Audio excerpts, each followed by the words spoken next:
الختام. بسم الله الرحمن الرحيم. السلام عليكم ورحمة الله وبركاته.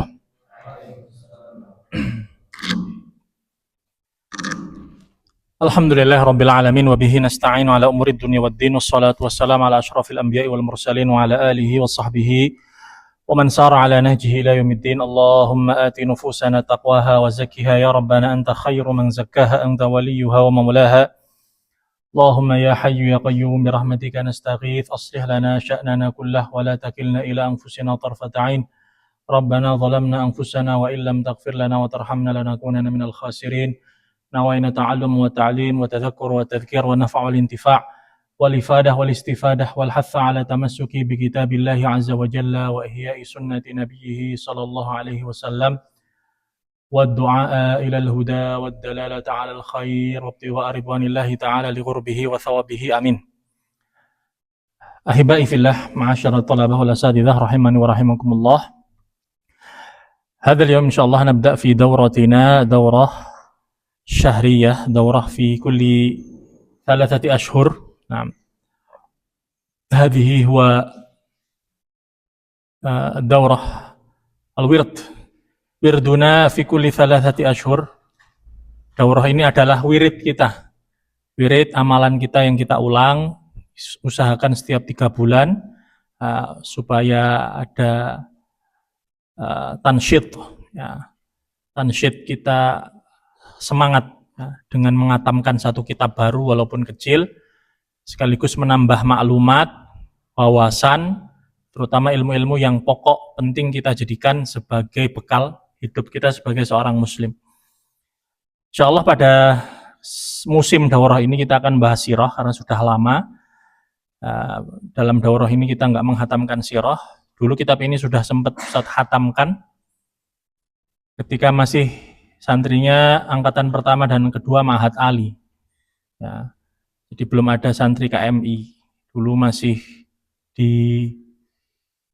bukan di daurah juga, di durus pekanan. Ya, dulu ada darus pekanan terbuka malam Jumat, seingat ana Ustaz bahas ini. Nah, kita akan hatamkan lagi. Ya, ini termasuk kewajiban kita. Ma'rifatun Nabi Shallallahu Alaihi Wasallam. Ya, karena termasuk rukun iman juga kita beriman kepada Nabi. Bagaimana kita mungkin beriman kepada Rasulullah, ya, terutama Nabi kita Nabi Muhammad SAW kalau kita tidak mengenalnya, kalau kita tidak pernah mengenalnya. Maka disebutkan juga dalam matan usul thalathah yang diwajibkan setiap muslim itu 3. Ya. Yajib ala kullil muslimi ma'rifatu thalathah. Yang pertama ma'rifatud din. Nah, kemudian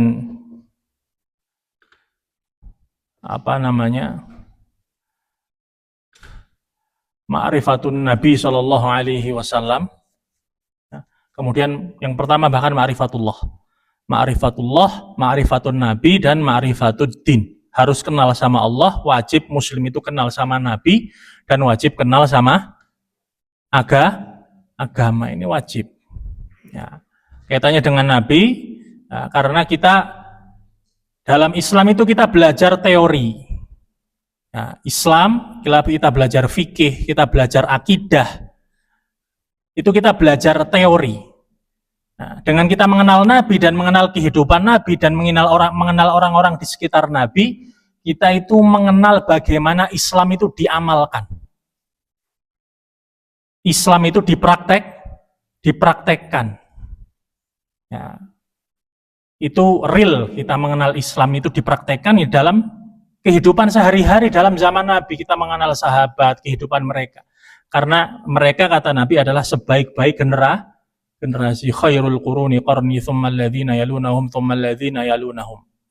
Maka hak kita sebagai generasi akhir ini supaya selamat, terhubung dan punya solusi yang baik dan bisa menjadi umat yang baik adalah dengan mencontoh bagaimana generasi dulu, dididik generasi dulu itu menjalani dan mengamalkan Islam. Makanya nggak heran Imam Malik rahimahullah ta'ala mengatakan la yasluha hadhil ummah illa bima salaha bihi awwaluha. Nggak akan jadi baik umat ini kecuali dengan cara dulu generasi pertamanya jadi baik.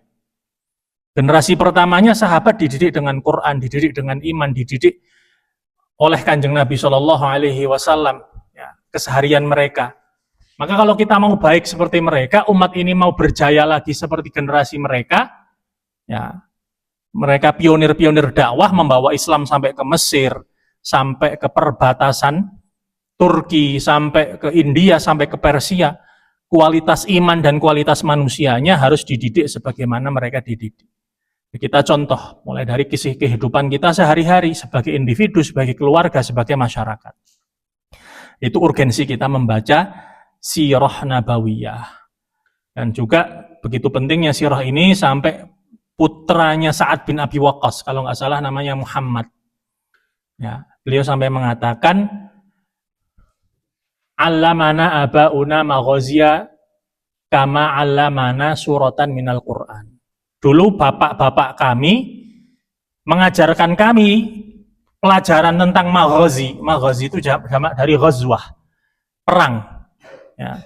Dulu Nabi bapak-bapak kami, sahabat-sahabat maksudnya, karena ini yang ngomong anaknya sahabat, mengajarkan kami tentang maghazi, tentang sejarah leluhur kami, sejarah sahabat, sejarah perjuangan Nabi, kehidupan Nabi, itu disebut maghazi. Dulu ilmu sejarah ini disebut maghazi, karena mengumpulkan tentang perjuangan-perjuangan Nabi. Dulu kami sama bapak itu diajari maghazi, seperti kami diajari satu surat dari Quran. Penting, sampai ditalkin. Ya, tahun sekian Nabi melakukan ini, kenapa ini terjadi, perang ini kenapa. Sahabat-sahabat yang ikut berjuang siapa, apa yang dirasakan umat Islam ketika berjuang di Uhud, di Badar. Dan ketika itu yang cerita pelaku langsung, pelaku sejarah. Mereka ikut perang langsung. Kemudian Muhammad bin Sa'ad bin Abi Waqqas ini mengatakan kepada generasi setelahnya, dulu bapak kami setelah menceritakan ini, bapak kami biasanya mengatakan, ya, hadza ma'athiru abaikum fala tudayyi'uha. Kisah-kisah ini adalah jejak-jejak peninggalan bapak-bapak kalian, maka jangan kalian sia-siakan. Itu sejarah. Hadhihi ma'athiru abaikum fala tudayyi'uha. Kisah-kisah perjuangan, perang. Bagaimana dulu zaman Nabi masih hidup. Ini adalah peninggalan pusaka bapak-bapak kalian, orang tua kalian, maka jangan kalian sia-siakan. Teruskan perjuangannya, baca sirah Nabi, perjuangannya hidupkan dalam diri kalian, dan jadikan itu sebagai bahan bakar perjuangan. Kita nggak sendiri berjuang di dunia ini, nah, dalam kehidupan ini sebagai seorang muslim. Kita baru mulai baca insya Allah pada asar, tapi ini sebelum asar ini kita mau buat pengenalan dulu. Jadi yang kita baca ini adalah kitab Al-Urjuzah Al-Mi'iyah fi Dzikri Hali Asyrafil Bariyah. Ya. Al-Urjuzah itu adalah nama jenis bait, jenis bahar. Ada bahar namanya Bahrul Rajaz. Jadi syair-syair Arab itu dibentuk dengan susunan-susunan tertentu. Ada 12 bahar. Ya, seingat Anda ada 12 bahar. Kalau kita pernah belajar bahasa Indonesia mungkin waktu SD, itu kan belajar apa? Puisi kan? Ada sampiran, ada rima, ya enggak? Berakhiran AB itu kan? Nah, kemudian ketukannya apa? Nah, di bahasa Arab ini ada namanya ilmu syair. Ada cara membuatnya juga, namanya ilmu arud wal qafiyah. Ilmu rumusan cara membuat syair. Nah, di sana ada rumus, ada bihar. Bihar itu bentuk-bentuknya. Nah, ada nama-namanya juga, ada 12 ini, setiap bahar ada namanya. Nah, salah satu bahar itu disebutnya Bahrul Rajaz. Ada Bahrul Mutaqarib, ada Bahrun Kamil. Itu nama-nama bentuk syair. Nah, yang paling terkenal dan sering dipakai oleh para ulama itu diantaranya Bahrul Rajaz. Ya. Nah, syair yang menggunakan rumusan Bahrul Rajaz itu disebutnya urjuzah. Ya, alfiyah itu Rajaz. Yang kita pakai lagu yang biasanya kita pakai itu, ya, qala Muhammadun huwa ibnul Maliki. Nah, biasanya pakai ketukan itu pasnya pakai Rajaz. Tapi nggak semua bisa pas pakai itu. karena ada rumusannya sendiri. Ada rumusan wazennya, mutafa'ilun, mutafa'ilun, mutafa'il. Itu rojas. Itu ada rumusannya sendiri. Itu nanti kalau belajar, setelah belajar balaghah, belajar rojas. Ya. Ini cuma Ustaz sampaikan sebagai pengenalan. Al-mi'iyah, ratusan, yang jumlahnya ratusan, ada urjuzah mi'iyah, itu berarti nazam ini bentuknya baharnya rojas, baitnya kurang lebih seratusan. Mi'iyah, mi'ah.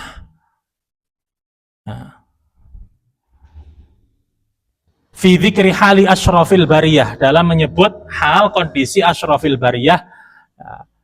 Asyraf yang paling mulia, bariyah manusia, manusia yang paling mulia yaitu Nabi Muhammad SAW. Ini nazam sirah ya, tentang sejarah Nabi SAW. Fi dzikri hali atau sirati, sebagian nyebutnya sirati asyrafil bariyah. Sirah ya, maka disebut ini nazam sirah. Yang mengarang adalah Ibnu Abil Izz Al-Hanafi. Ibnu Abil Izz Al-Hanafi. Jadi bukan Abul Izz, tapi Ibnu, putranya Abul Izz Al-Hanafi. Nama aslinya adalah Ali Ibnu Muhammad. Ali Ibnu Ibnu Muhammad Ibni Ali ibni Muhammad ibni Abil Izz Al-Hanafi. Anak ulang, Ali ibni Muhammad ibni Abil Izz Al-Hanafi. Ali bin Muhammad bin Abil Izz Al-Hanafi, madhabnya madhab Hanafi. Qadil Qudah. Beliau adalah seorang qadhi di Damaskus. Nah, kemudian pindah ke Mesir jadi qadhi juga.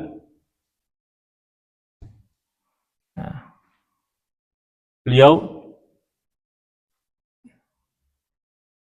qadhi di Damaskus, pernah ke Mesir jadi qadhi juga, terus balik lagi ke Damaskus. Lahir tahun 731 Hijriyah.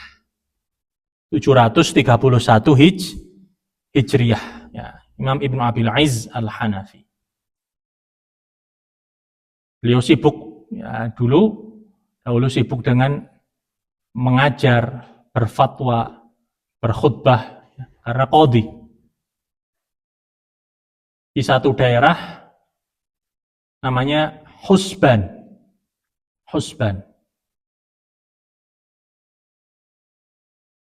Kemudian pindah ke Damaskus jadi qadhi. Kemudian sempat ke Mesir. Kemudian juga kembali lagi ke Damaskus.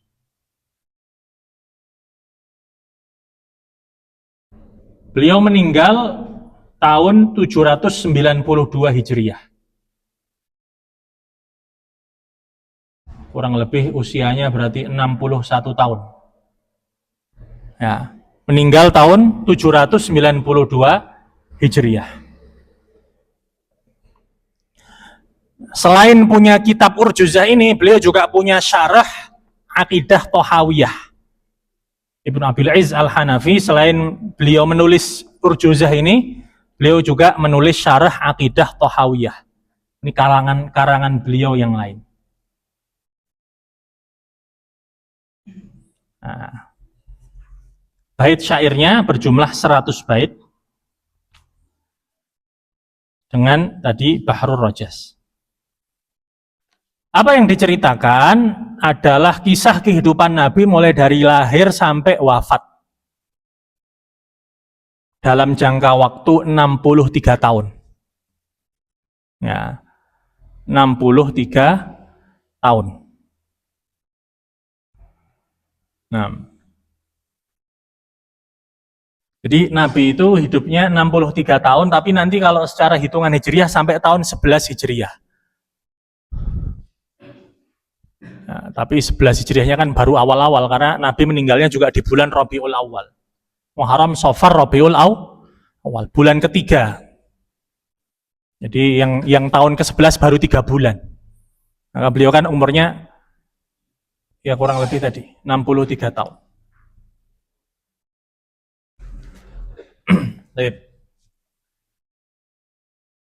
Terus ini sudah saya tuliskan ke depan, ini insya Allah yang akan jadi pembahasan kita, isi maten ini. Ini tentu nanti masih ada rinciannya, ya, karena ini Ustadz cuma membaginya secara umum. Itu yang mau diceritakan beliau adalah 63 tahun perjalanan hidup Nabi. Nah, Ustadz di sini bagi berdasarkan fase-fase setiap masanya. Fase itu fase Nabi ngapain, nah, fase apa, terutama yang penting-penting ya. Ini fase hidup Nabi. Beliau cuma hidup 63 tahun, tapi efeknya 1400 tahun. Maka hidup itu bukan tentang berapa lama, tapi tentang apa yang kita lakukan. Ya. Atau mau umurnya 100 tahun, 200 tahun, ada nggak orang umurnya segitu di zaman ini? Ada, walaupun sedikit ada kan. Tapi kalau dia nggak punya amal yang besar, mungkin setahun dia meninggal orang sudah lupa. Tapi umur beliau 63 tahun, hidup di dunia yang 63 tahun ini bisa merubah tatanan dunia drastis.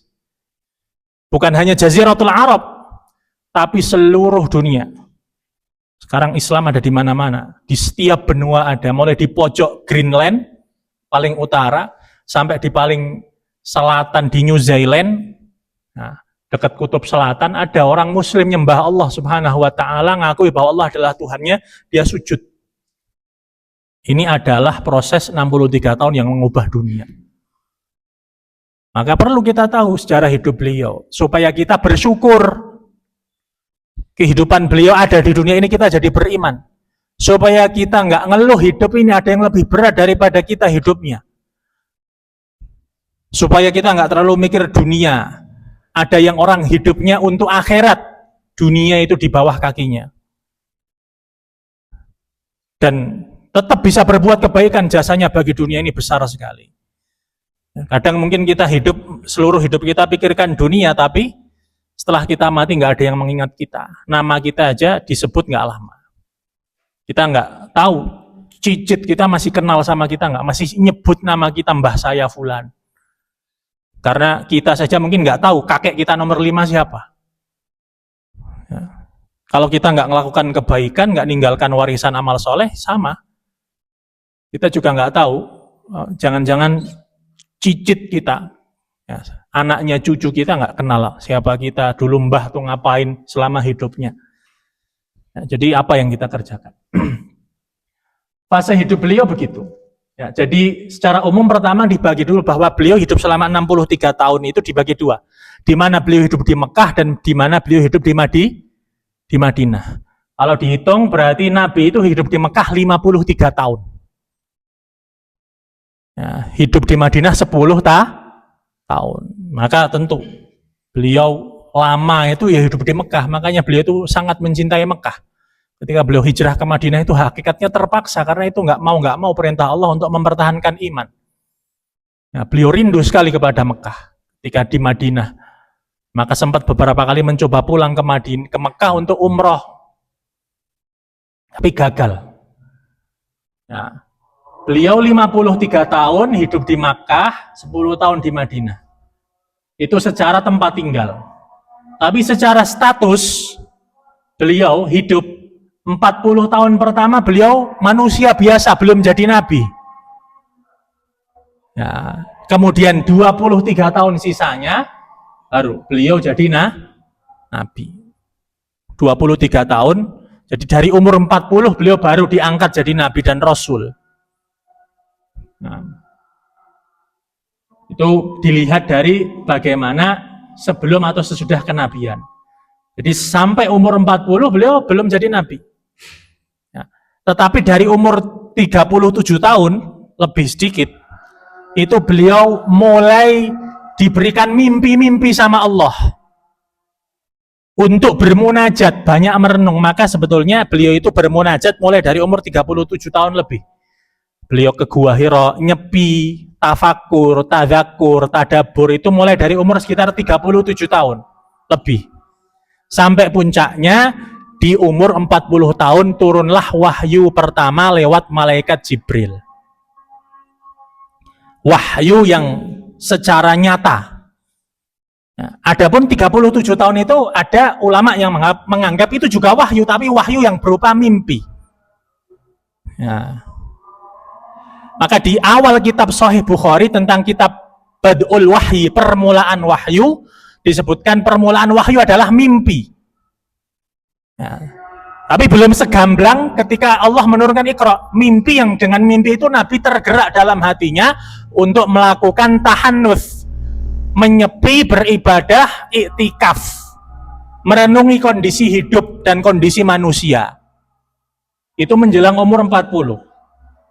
Umur 40 kita tahu beliau bermunajat di Gua Hira, turun sholat Iqra di bulan Ramadan, dan itu resmi beliau kemudian dilantik oleh Allah Subhanahu wa taala jadi seorang nabi dan rasul. Dari situlah fase dakwah Mekah berawal. Nah, dakwah Mekah ini dibagi jadi dua fase.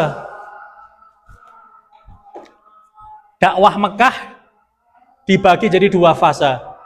3 tahun pertama Nabi fasenya itu sirron, sembunyi. Ya. 10 tahun itu Nabi terang-terangan. Disinilah ketika Nabi berdakwah secara terang-terangan itu serangannya makin kuat, makin masif. Nabi siksaan orang-orang yang ikuti beliau mempertahankan keimanan, disiksa seorang kalau dia budak itu disiksa, kalau dia orang kaya itu diboikot, sampai nanti ada titik di mana orang-orang muslim itu diboikot, dilarang berdagang, berinteraksi, memberi hadiah kepada orang-orang muslim, sehingga orang-orang muslim itu terpojok, harus tinggal di satu tempat namanya Syi'ab, celah Bani Hashim, ya. Celah Bani Hashim dan Bani Muttalib. Terutama waktu itu yang di boikot itu Bani Hashim dan Bani Muttalib. Karena dianggap melindungi dakwah Nabi. Itu setidaknya terjadi kurang lebih 2 tahun. Tahun ke-4 beliau diangkat jadi Nabi sampai tahun ke-6. Ya, jadi peralihan di sini. Ya, atau sudah masuk jahriyah ding ya. Ya, tahun ke-4 sampai tahun ke-6. Ya, jadi umur beliau 44 tahun sampai 46 tahun. Ini nanti ada fase di mana beliau diboikot, diblokade kayak di Gaza itu kan. Nggak boleh barang-barang masuk. Diboikot. Ada perjanjiannya di situ. Nah, fase dakwah beliau jahar 10 tahun dibagi lagi jadi 2. 7 tahun pertama dari dakwah jahar beliau fokus dakwah hanya di Mekah. Dakhil Mekah. 10 tahun dakwah jahar beliau ini, 7 tahun pertamanya ini kan dakwah di Mekah 13 tahun. 3 tahun pertama sembunyi-sembunyi, bisik-bisik dari rumah ke rumah, ngajarkan Islam pun tersembunyi. Ini mulai terang-terangan, lebih luas lagi cangkupannya, tapi 10 tahun pertama itu fokus hanya penduduk Mekah saja yang didakwahi. Nah, puncaknya ini di sini, di umur beliau 50 tahun, pamannya meninggal, Abu Thalib yang selama ini melindungi dan jadi dekengan dakwah beliau secara peran, secara kebijakan, karena Abu Thalib ini termasuk orang terpandang, punya jabatan di tengah-tengah suku Quraisy. Di tahun yang sama juga meninggal istri beliau Khadijah yang menyokong dengan harta. Nah, ketika itulah tekanan semakin kuat dakwah di Mekah. Ya, mulai dari umur 50 beliau mulai mencoba dakwah keluar Mekah. Beliau memulai dengan Taif. Ya, mulai setelah Taif itu beliau mulai dakwah di tenda-tenda haji di Mina, jamaah-jamaah haji dari luar Mekah. Karena ketika itu haji sudah ada sejak zaman Nabi Ibrahim, kan sudah ada syariat haji. Yang melakukan ibadah haji itu ya orang-orang Arab dari keturunannya Nabi Ismail, dan itu bukan cuma penduduk Mekah, penduduk Yaman, penduduk Arab Saudi bagian utara, Jazirah Arab. Nah, beliau mulai berdakwah ke tenda-tenda haji di Mina.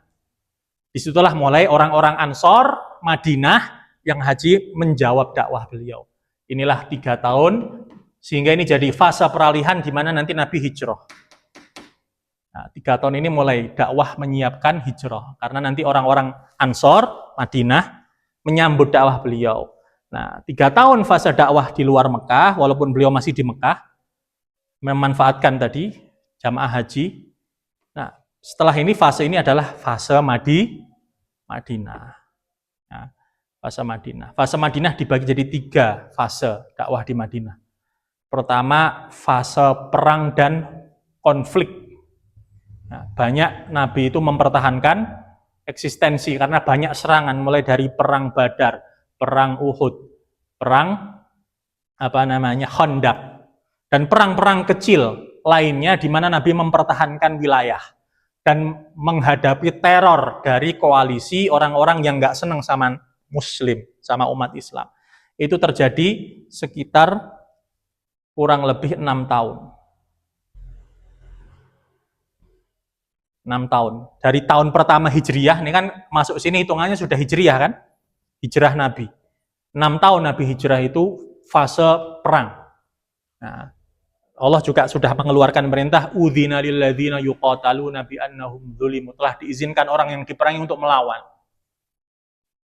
Nah, setelah umur beliau 59 tahun, 6 tahun, 1 sampai 6 Hijriah, 3 tahun setelahnya, tahu di sini ya 2 tahun ya. Tahun 6 sampai 8, 2 tahun. 50, 59, 60, 61. Ini fase sulh, perdamaian wal hudnah, gencatan senjata.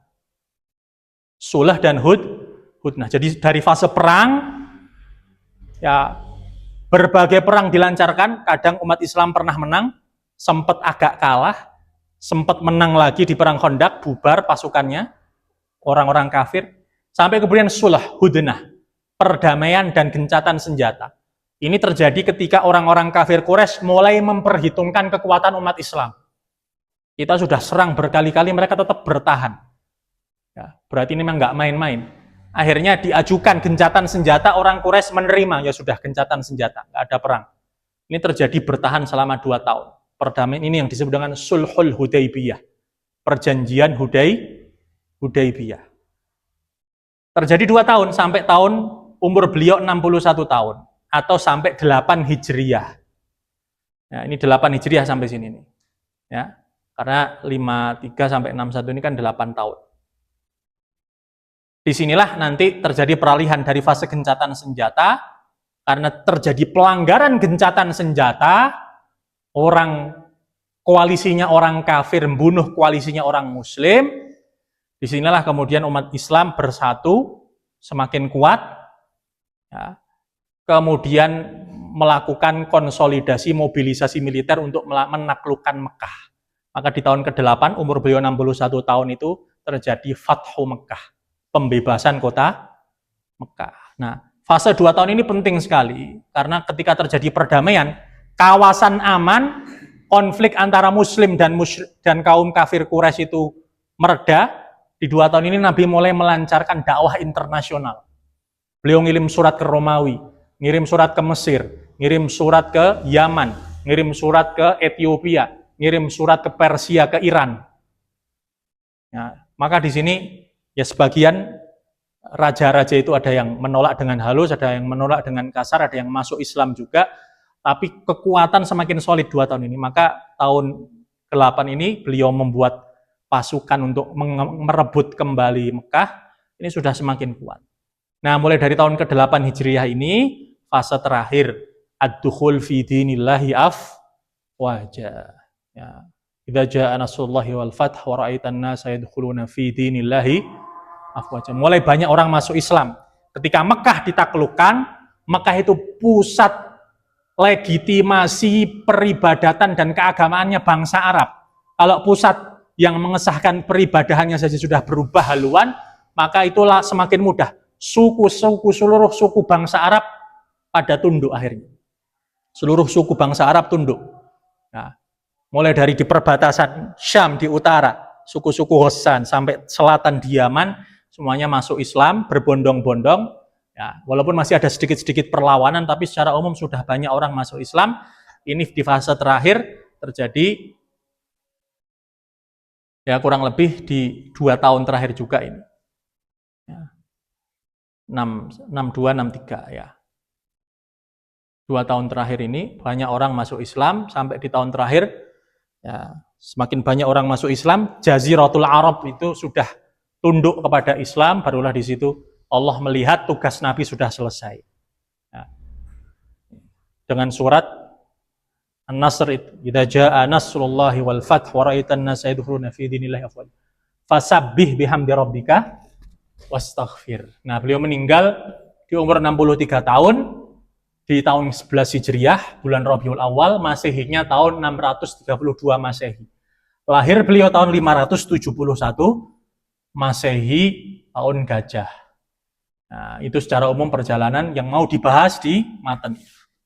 Nah, nanti setiap fase-fasenya ada kejadian-kejadian penting, baru kita isi satu-satu itu. Nah, umur beliau sekian, umur beliau. Nah, beliau memang pendekatannya lewat pertama umur, nah, kedua tahun hijrah. Nah, jadi insya Allah, jadi kita bisa ngukur, oh Nabi umur sekian itu punya peran apa? Oh Nabi umur sekian itu perannya apa? Nah, kita bisa ngukur, saya di umur segitu ngapain ya?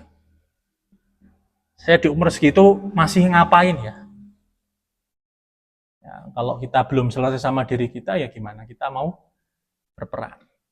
Nah, itu mungkin kita sholat dulu, insya Allah nanti setelah sholat baru kita masuk ke pembahasan matan.